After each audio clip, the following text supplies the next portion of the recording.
Beat it up.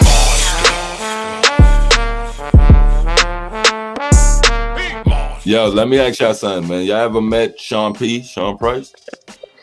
Yeah, I did. I forgot. I did 2 videos for him too. Yeah. All right, so let me ask you.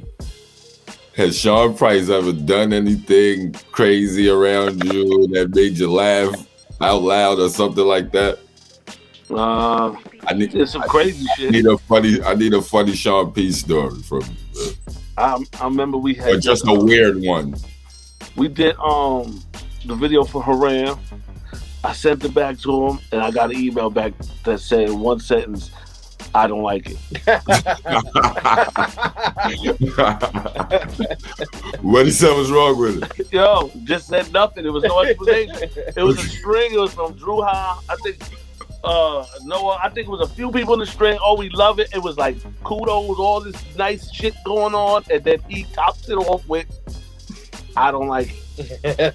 That was nothing else. That was it. What did you? And then I think 24 hours later, "I like it now." Oh shit! It came out. Oh shit! Oh shit! I was just about to ask you, what did you do about it? But nothing. He just. I just fell back because it was so. I don't like it, and that's it. There was no other explanation. There wasn't no. Could you change a lot? Now I don't like this shit, big. Yeah, and then that's when Vlad was managing us at the time. So I remember Vlad was like, "Yo, what we gonna do?" I don't know. You know what I'm saying? But then 24 hours later, I liked it, and it was out. Just like that. That's my boy. Dope. That's dope. Let me tell you something. P could fuck you and wake up one day and be like, "Yo, I don't like Neff no more," and won't fuck with you no more. Like I'll be like, "Yo, what he do?" Nothing. Don't worry about it. Yeah, amazing. Yeah. But I had some dope times though over there listening and pull out his bowls and rap this whole album for you live that didn't come out yet. Yeah. Sit there at that little table and do the whole album. Mm-hmm. That nigga would call me on my phone and rap for like 20 minutes, half an hour straight, yo. Yeah. Yo, I said, String. I said, yo, String. I said, word. Yeah, man. He's definitely one of the. I always tell people, if you never seen it live, it's unbelievable to try to describe him. As far as when I seen him rapping live, just in front of him like I said, at that kitchen table. It's crazy because both of y'all got crazy styles with the energy, with the hands and the movements. Mm-hmm. But to see it is like, yo, I'm never gonna see it again, and it was never before him. It was an original thing in hip hop that I'm blessed to have seen that. You know what I'm saying? Yeah. So he was that dope. Yeah, big up P. Miss him, man. One of the illest of all time. But I was actually, listen, do you think you can have a top 10 anymore? Or it gotta be like a top 50? I've never been with the top 10 because as a rapper, like I've had this conversation with a couple of people. When you are a creative, you know, when you indulge in creating this shit, it's like you could, like, it's so much I appreciate about so many rappers. And then, like, you know, any top 5 list or whatever may change with the years. You know what I'm saying? Like, any list I come up with might not, it's not safe next year because it might be different. You know what I mean? So I don't know. It's always so hard. It's always so poor, so difficult to come up with, you know, to narrow down 5 or top 10 even. Like, you know, I don't have it. I don't. I always just try to pick the people that influence me. That's all. Like, that's a good word. I don't know, because you can't say they the dopest, but they the people that influence you. You know what I mean? Right. You're not gonna hate. They're the dopest. Like, if somebody asks me that, when you ask me that question, like, name rappers that influence you, I got a top 5 of that. Right. I don't like getting into who's the best and all that stuff. Yeah, like, all of that, it's because it's all too subjective. It's too hard, and it's too hard to say. Is there really a best though? Like, is it? No. I don't know. Like some young nigga who's the best, They probably say Lil Uzi or somebody like that. Like, and no, they're really the best. There is no best. Right. There is no best. I think that in my heart.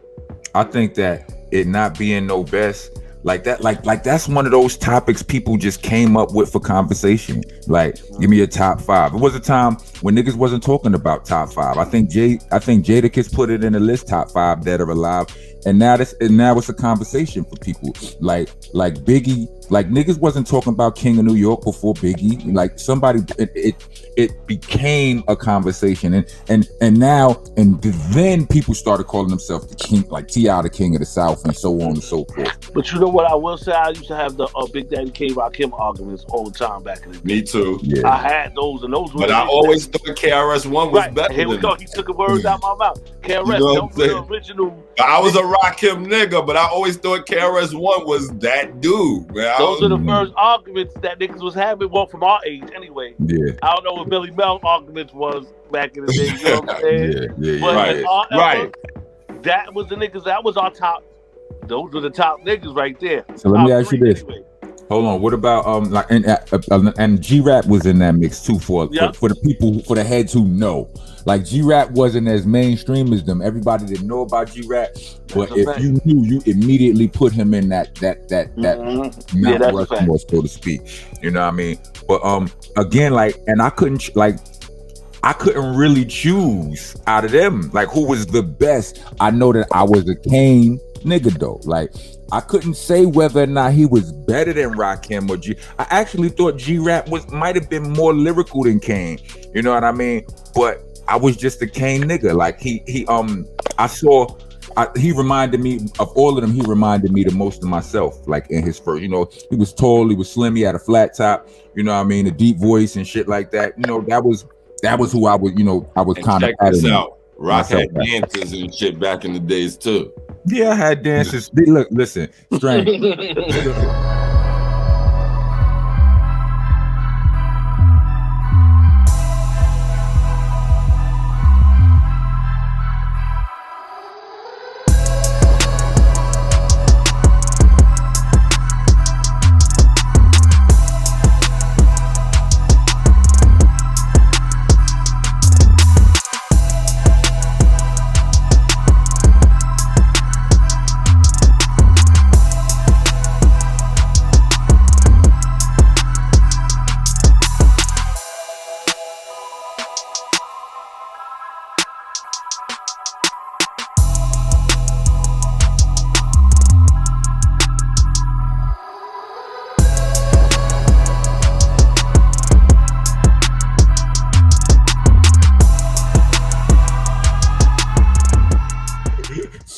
Strange. When we did the album release party for Rockness AP, you know how when I do my solo shows, because y'all not there to do verses in between to give me time to breathe, right? I tell stories and to catch my breath and shit. You know what I'm saying? That's a little trick, little jewel out there. But like, I told that whole story. I put Hot Rod and This Nigga Ron on blast at the album release party. I told the world that them two niggas were supposed to be my scoop lover and scrap lover. Them niggas ain't have not one routine. Niggas ain't have no kick flips, no jump over the leg. Them niggas ain't have nothing but jokes. So when I ran into Steel in the MOST, I was gone.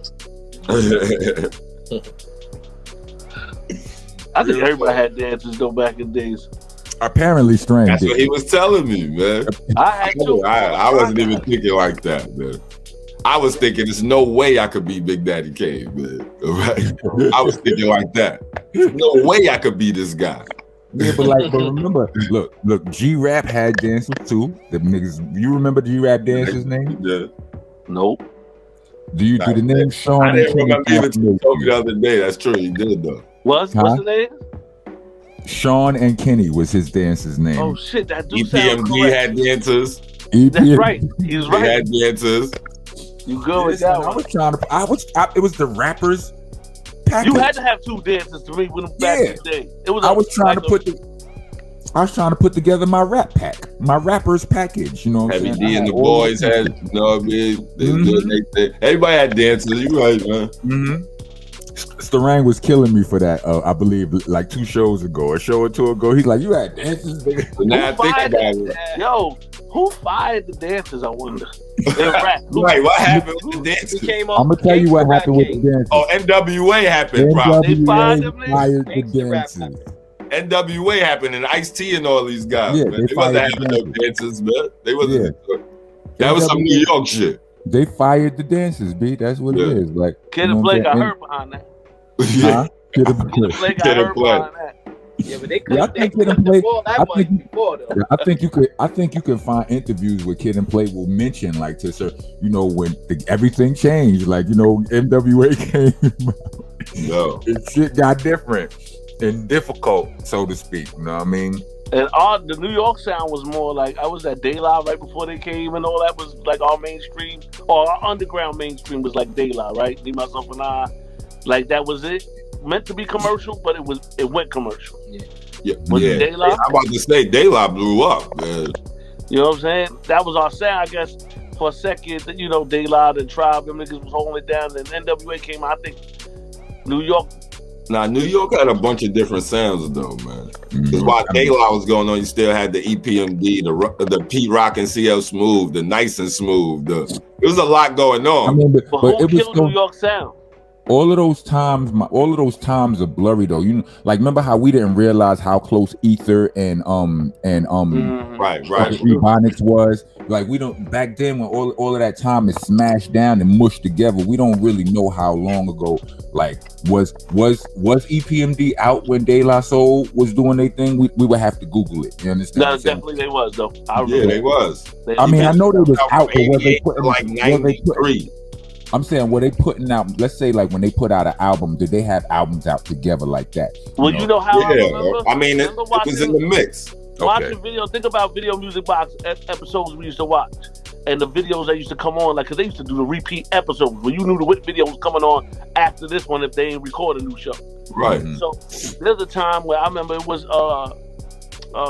EPMD, De La, they all had records out. I think it might have been 80. And you gotta remember, back then, you ain't put an album out every summer or every, you know what I'm saying? Nah, niggas thought, I hate this. And you was waiting for the new, like, the new so-and-so album coming out. Like, shit was different back then. It was a blessing back then. Now remember, EPMD was in the video with NWA and shit. Listen, man. In that big payback video. Whose video? Payback video. In that big payback video, EPMD, they had NWA in they shit. Yo, they did? I didn't even realize that. I didn't remember that. Yeah, go back. They had the gun range shooting, Eazy-E, Ice Cube, all them niggas. That's right before NWA broke up. Yeah, I definitely gotta check that out. All these niggas in the mix at the same time, man. Mm-hmm. Yeah, those hip hop moments. Future was just coming out from the Jungle Brothers and all that shit, man. Those were the days. Thank you for listening to Monsta Mondayz podcast. Please join us every Monday from 8 to 10 p.m. West Coast time and 11 to 1 a.m. East Coast time. Every single Monday, Monsta Monday on the Dash app. Also, check out these awesome shows from the rest of our podcasting family. Funny Farm, East New York Radio, All Elements Mix Show, The Star Power Collective, La Cosa Nostra Radio, 5150 Mix Show, Block News Live, Vinyl Coffee Mix Show, and Hidden Gems. Check them all out under the Delicious Vinyl radio station.